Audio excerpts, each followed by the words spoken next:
Good morning class 12 subject maths में आज आपका प्रश्नावली 1.2 का सेकंड पार्ट मैं आपको बता रही हूँ, जिसमें आपको दिया गया है f(x) बराबर x² द्वारा प्रदत्त फलन f mapping z to z, यानी z क्या हो पूर्णांकों का समुच्चय जिसमें ऋणात्मक और धनात्मक संख्याएं होती हैं। और ऐसे रियल, ये सेम आपका रियल नंबर के लिए भी सब इस टाइप से ही करेंगे, जिसको मैं बताऊँ। एक एक ही फलन इसमें आपने तय करना है। कल हमने पढ़ा था एक एक ही के लिए कि यदि x1, x2 बिलोंग्स टू प्रांत इस प्रकार है कि f(x1) बराबर f(x2), तो हम सिद्ध कर देते हैं x1 बराबर x2। या इसी की दूसरी मेथड होती है कि x1 does not equal to x2, तो हमको सिद्ध करना होता है f(x1) does not equal to f(x2). तो इसमें देखिए, क्योंकि ये है x² स्क्वायर वाला टर्म है, तो हमने पढ़ा है ऋणात्मक और धनात्मक संख्याओं में इस दोनों के यानी धनात्मक और ऋणात्मक संख्याओं का स्क्वायर क्या होता है, पॉजिटिव होता है। और एक एक के लिए हमने कंडीशन पढ़ी थी कि प्रांत के प्रत्येक भिन्न भिन्न अवयव का सह प्रांत में भिन्न भिन्न प्रतिबिंब बनना चाहिए। मीन्स दो अवयवों का एक ही प्रतिबिंब संभव नहीं है एक ही फलन के लिए।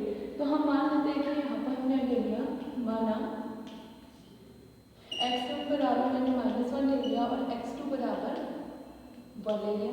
मीन्स ये इम्प्लाइज करेगा x1 does not equal to x2, जहाँ आपका जो होगा x1, x2 बिलोंग्स टू क्या होगा, प्रांत यानी z। तो हमने ये दोनों बराबर नहीं लिए। अब हम ये चेक करेंगे क्या f(x1) बराबर f(x2) है, f(x1) does not equal to f(x2) आ रहा है या नहीं। तो पहले हम f(x1) निकालते हैं। f(x1) का मतलब हो गया f-1, दिए गए फलन में x की जगह -1 रख दीजिए, तो कितना हो जाएगा 1। f(x2) यानी f1, 1 का स्क्वायर फिर से कितना हो गया 1। तो ये क्या इम्प्लाइज कर रहा है f(x1) बराबर f(x2), जबकि हमको क्या सिद्ध करना था f(x1) does not equal to f(x2). तो आप लिखेंगे कि since for every x1, x2 belongs to z के लिए x1 does not equal to x2, तो इम्प्लाइज कर रहा है f(x1) does not equal to f(x1) equal to f(x2), अर्थात दिया गया फलन एक ही फलन नहीं है। या इसी में आप ऐसा भी लिख सकते हैं कि चूंकि प्रांत के दो अवयव जैसे -1 और 1 का सह प्रांत में एक ही प्रतिबिंब 1 है, तो इसलिए दिया गया फलन एक ही नहीं है। अब इसे मैं आच्छादक देखते हैं। आच्छादक के लिए हम क्या करते हैं,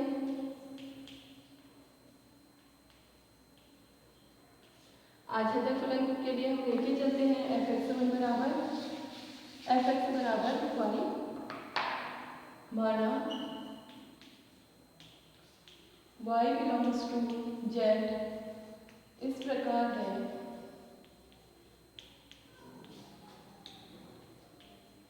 कि f(x) बराबर 1 मीन्स x² बराबर y, तो x बराबर आपको क्या आ जाएगा यहाँ पर √1। क्योंकि y बिलोंग्स टू z, तो हम यहाँ पर मान लेते हैं कि माना y बराबर क्या है -2 है, तो x बराबर आपका क्या हो जाएगा √2, जो कि आपने पढ़ा है काल्पनिक संख्या है, और काल्पनिक संख्या z को बिलोंग नहीं करती है। तो आप लिखेंगे since for every y belongs to z के लिए x does not belongs to z, इसलिए दिया गया फलन आच्छादक नहीं है। इसी में सेकंड के और पार्ट ट्राई करिएगा, नहीं आएंगे तो पूछ लीजिएगा। उसके बाद आपका है थर्ड क्वेश्चन, सिद्ध कीजिए कि f(x) बराबर महत्तम पूर्णांक x द्वारा प्रदत्त महत्तम पूर्णांक फलन f mapping R to R ना तो एक ही है और ना आच्छादक।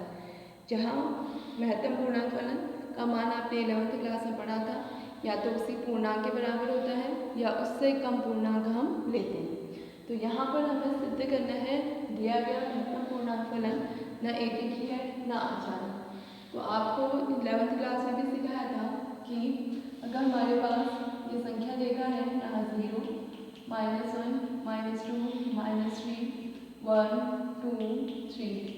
तो हम महत्तम पूर्णांक के मान 1 से 2 के बीच में अगर निकालते हैं 1.1, तो कितना 1 का कितना होता है 1, 1.1 1 और 2 के बीच में, तो उससे कम पूर्णांक आपका क्या है 1 है, तो हम 1 लेंगे। ऐसे अगर हम 1.9 निकालते हैं तो इसकी वैल्यू भी 1 और 2 के बीच में ये पूर्णांक है, सॉरी ये 1.9 लाई करता है इन दो के बीच में, तो इससे कम पूर्णांक क्या होगा 1, तो इसकी वैल्यू क्या है कि 1। ऐसे ही ऋणात्मक में अगर हम देखें -2.3 है, तो -2.3 किसके पूर्णांक के बीच में होगा -3 और -2 के बीच में, तो किस इससे कम पूर्णांक क्या हो जाएगा -3। ये 11th क्लास में था। तो इसी का प्रयोग करते हुए हमसे कहा गया है कि जो f की मैपिंग है वो R से R तक है, मीन्स वास्तविक संख्याओं से वास्तविक संख्या जिसके अंदर आपके पॉइंट वाली यानी परिमेय अपरिमेय सभी संख्याएं आती हैं। तो हमने सबसे पहले एक को नहीं लिखाना है, सिद्ध करने की एक फलन नहीं है, तो इसके लिए हम क्या करेंगे, हम यहाँ पर ले लेते हैं माना x1 बराबर हमने 1.9 ले लिया और x2 बराबर हमने ले लिया 1.5, क्योंकि 1.9 महत्तम पूर्णांक का मान 1 और 1.5 ही महत्तम पूर्णांक का मान कितना होता है 1 होता है। तो आप लिखेंगे क्योंकि प्रांत के अवयवों जैसे 1.9 तथा 1.5 का सहप्रांत में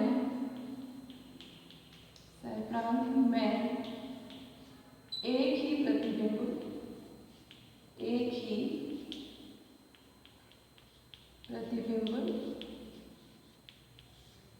1 है, इसलिए फलन f एककी फलन नहीं है, एककी फलन नहीं है। यहाँ तक आ गया। उसके बाद इसी में आच्छादन है। अगर आप आच्छादन के लिए देखते हैं 1 से लेके 2 के बीच में जितने भी पॉइंट वाली संख्या होंगी उनका सबका मान क्या होगा 1 होगा। 2 से 3 के बीच में जितनी भी संख्या का महत्तम पूर्णांक का मान निकालेंगे उसमें 2 आएगा।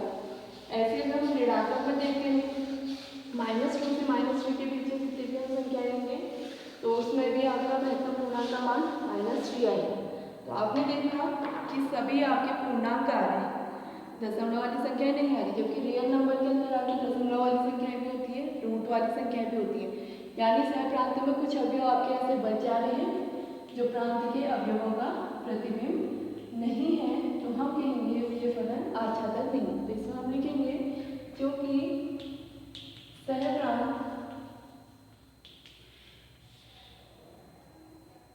सहप्रांत के अवयवों में पूर्णांक के अतिरिक्त अन्य अवयव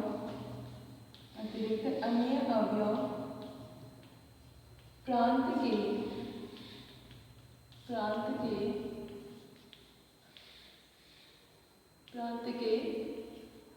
अवयवों का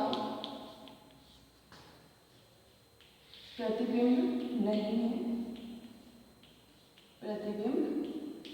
नहीं है, इसलिए फलन आपका आच्छादन नहीं होगा। क्यों नहीं होगा ये मैंने आपको बताया। जैसे हम कह रहे हैं -2.9 की वैल्यू क्या होगी -3, जो कि एक पूर्णांक है। 3.9 की वैल्यू क्या होगी 3 होगी, ये पूर्णांक है। तो हमने देखा कि आच्छादक में जितने भी अवयव हैं उसमें पूर्णांक ही प्रांत के अवयवों का प्रतिबिंब बन रहा है, उसके अतिरिक्त कोई भी अवयव प्रांत के अवयवों का प्रतिबिंब नहीं है, इसलिए यह आपका आच्छादक फलन नहीं होगा। इसी प्रकार आप कुछ क्वेश्चंस और ट्राई करिए, नहीं आएगा जहाँ पर भी प्रॉब्लम होगी मुझसे पूछ लीजिए।